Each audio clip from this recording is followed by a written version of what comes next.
Hello guys, आज हम देखेंगे पति पत्नी की कहानी। शादीशुदा लोगों को एक बड़ी सीख। पत्नी ने न जाने क्या किया था कि पति ने उसे एक के बाद एक कई थप्पड़ जड़ दिए। हमेशा हर सिचुएशन को शांति से हैंडल करने वाली पत्नी भी इस बार इतनी अशांत हो उठी कि उसने अपनी चप्पल ही निकालकर पति की ओर दे फेंकी। चप्पल पति के बालों को छूते हुए निकल गई। ये किस्सा यहीं पर खत्म हो सकता था, मगर पति ने इसे अपनी मर्दानगी का विषय बना लिया और बात बद से बदतर होती चली गई। रिश्तेदारों ने भी आग में घी का काम किया। किसी ने कहा, जो औरत अपने पति को चप्पल से मार सकती है वो ना ही तो वफादार हो सकती है और ना ही पतिव्रता। ऐसी औरत परिवार ही नहीं पूरे समाज पर कलंक की तरह है। बीवी के पक्ष वाले कहाँ पीछे रहने वाले थे। किसी ने कहा, 21वीं सदी में भी जो स्त्री के साथ मारपीट करते हैं उन्हें तो जेल भेज देना चाहिए। तो कोई कहता, जरूर उसको कोई और पसंद आ गई होगी, इसलिए अब पत्नी से मारपीट करने लगा है। बात कोर्ट तक पहुंच गई। दोनों पक्षों ने एक दूसरे के खिलाफ केस फाइल कर दिया। पति ने चरित्रहीन होने का तो पत्नी ने दहेज और शारीरिक उत्पीड़न का आरोप लगाया। 2 वर्षों से अधिक समय के लिए केस चला था। इन 2 वर्षों के दौरान दोनों पति पत्नी अलग रहे थे। इन 2 वर्षों के दौरान दोनों पक्षों के समर्थकों की संख्या कम हो गई थी। पहले जहां दोनों पक्षों में समर्थकों का समूह होता था, अब गिने चुने लोग रह गए थे। पति और पत्नी दोनों को आर्थिक स्थिति भी इस समय के दौरान नीचे गिर चुकी थी, जिन्हें वो अपना शुभ चिंतक समझ रहे थे। पैसों की बात आते ही उन्होंने भी अपना पलड़ा झाड़ लिया था। अगर कोई देने को राजी भी हुआ तो मोटे ब्याज की शर्त पर। आखिरकार वही हुआ जो सब चाहते थे, डाइवोर्स। हर कोई खुश था, दोनों पक्षों के रिश्तेदार, उनके माता पिता और दोनों के वकील। लेकिन 5 साल की सुखद शांति और एक सुंदर बेटी होने के बाद मिले इस डाइवोर्स से पत्नी मुक्त थी और पति शांत। शायद ये एक इत्तेफाक ही था कि इस खुशी को मनाने के लिए दोनों पक्ष के लोग एक ही चाय की टपरी पर बैठे, आमने सामने।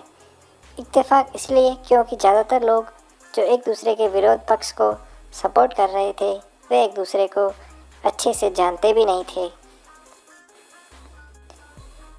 पति पत्नी भी इन सभी से दूर एक दूसरे के सामने मेज पर बैठे। पत्नी ने पति से कहा, अब तो खुश होंगे ना, तुम्हारे मन की जो हुई है मुबारक हो। तुम भी तो आज जीत गई हो, मुझसे तलाक तो तुम्हें भी मिल गया है। कॉन्ग्रेचुलेशन टू यू टू, पति ने कहा। तलाक को तुम जीत का प्रतीक समझते हो, पत्नी ने पूछा। पति चुप रहा। थोड़ी देर की शांति के बाद पति ने कहा, मुझे तुम्हें 5 लाख रुपए अभी और हर महीने 8,000 देने का आदेश है। अभी मेरे पास पैसे नहीं है, इसलिए मेरा जो सिटी में फ्लैट है उसे तुम्हारे नाम कर देता हूँ। पत्नी बोली, लेकिन उस फ्लैट की कीमत तो 18 लाख की है। हाँ, लेकिन हमारी बेटी तुम्हारे साथ है और आगे जाके उसके खर्चे भी बढ़ेंगे, तुम्हें थोड़ी आसानी होगी। पति ने कहा, नहीं नहीं, मुझे सिर्फ 5 लाख ही देना और तुम हर महीने 8,000 तो देने ही वाले हो, मैं मैनेज कर लूँगी। अगर 5 लाख नहीं है तब भी कोई बात नहीं, पत्नी बोली। दोनों फिर से शांत हो गए। पति सोचने लगा,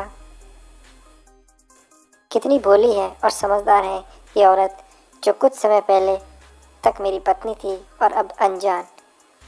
ये वही है जो कम से कम खर्चे में घर चलाती और मेरे पैसे बचाकर मेरे जन्मदिन और बर्थडे पर हमेशा मेरे लिए नए कपड़े खरीद लाती। कभी बीमार भी हो जाती तो पैसे बचाने के लिए मुझे मालूम न होने देती और घरेलू नुस्खों से अपना इलाज कर लेती। मगर घर में कोई और बीमार होता तो तुरंत डॉक्टर के पास लेकर जाती। मेरी ही मति मारी गई थी। मैं ही अपनी झूठी मर्दानगी के चक्कर में इतनी बड़ी गलती कर बैठा। पति के दिमाग में भी उथल पुथल चल रही थी। अभी भी पैसा वैसा का वैसा ही है। पहले भी खुद से ज़्यादा हमारे बारे में सोचता था और अब भी वही कर रहा है। ये वही आदमी है जो मुझे एक्सीडेंट से बचाने के लिए खुद मोटरसाइकिल के सामने कूद पड़ा था और अपनी उंगली तोड़वा बैठा था। पता नहीं कौन सी मनहूस घड़ी में मैं झगड़ा कर बैठी। पति ने मौन तोड़ते हुए पूछा, अब तुम्हारी कमर का दर्द कैसा है? ज़्यादा तकलीफ तो नहीं होती? पत्नी हल्का सा मुस्कुराई और बोली, अभी भी होता है, अब तो पेट में भी क्रॉम्स उठते हैं। वो तो होगा ही, तुम योगा या कसरत भी तो नहीं करती हो। अब किसी गायनेकोलॉजिस्ट को ज़रूर दिखा देना। पति ने कहा, तुम बताओ तुम्हारा अस्थमा कैसा है? अब भी दौरे पड़ते हैं? पत्नी ने पूछा। हाँ पड़ते हैं, पहले से ज़्यादा, क्योंकि अक्सर इन्हें भूल जाता करता हूँ याद दिलाने के लिए तुम जो नहीं हो अब। पति बोला। पत्नी की आंखों में आंसू आ गए। वो बोली, तुम्हें मेरे चरित्र पर सवाल नहीं उठाने चाहिए थे, तो ये परिस्थिति आती ही नहीं। हाँ मैं जानता हूँ तुम बहुत अच्छी हो, मुझसे गलती हो गई, बहुत बड़ी गलती। मैं लोगों के बहकावे में आ गया था। पति बोला, तुमने भी तो मुझ पर दहेज का इल्ज़ाम लगाया था। वो बोला, गलत था और इस बात का मुझे भी पछतावा हुआ। पत्नी ने कहा। पति कुछ कहना चाह रहा था लेकिन हिचकिचा रहा था। पत्नी ने पूछा, कुछ कहना चाहते हो? वो बोला, क्या सब पहले जैसा नहीं हो सकता? क्या मतलब? पत्नी बोली, मतलब कि हम फिर से पहले की तरह पति पत्नी बनकर, सच्चे दोस्त बनकर नहीं रह सकते? पति बोला, पर ये डाइवोर्स के पेपर दिखाते हुए पत्नी ने कहा, फाड़ देते हैं। पति ने अपने पास रखे डाइवोर्स के पेपर फाड़ते हुए कहा।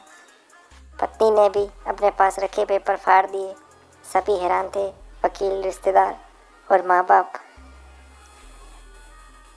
पति पत्नी दोनों एक दूसरे के साथ हाथ में हाथ पकड़े अपने घर की तरफ चले गए। तो दोस्तों, इस कहानी से हमें ये शिक्षा मिलती है या ये सीख मिलती है कि उन हर पति पत्नी के लिए बड़ी सीख है जो छोटी छोटी बातों पर लड़ते हैं और इन झगड़ों को बड़ा बना के अलग होने का डिसीज़न लेते हैं। प्यार और झगड़ा तो एक सिक्के के दो पहलुओं की तरह है, दोनों को स्वीकार करना होगा, तभी ये पवित्र रिश्ता उनकी मंजिल तक पहुंचेगा। तो दोस्तों, आज की ये मोरल स्टोरी अगर आपको अच्छी लगी हो तो हमारी इस वीडियो को लाइक करें, शेयर करें, चैनल को सब्सक्राइब करें। Thank you.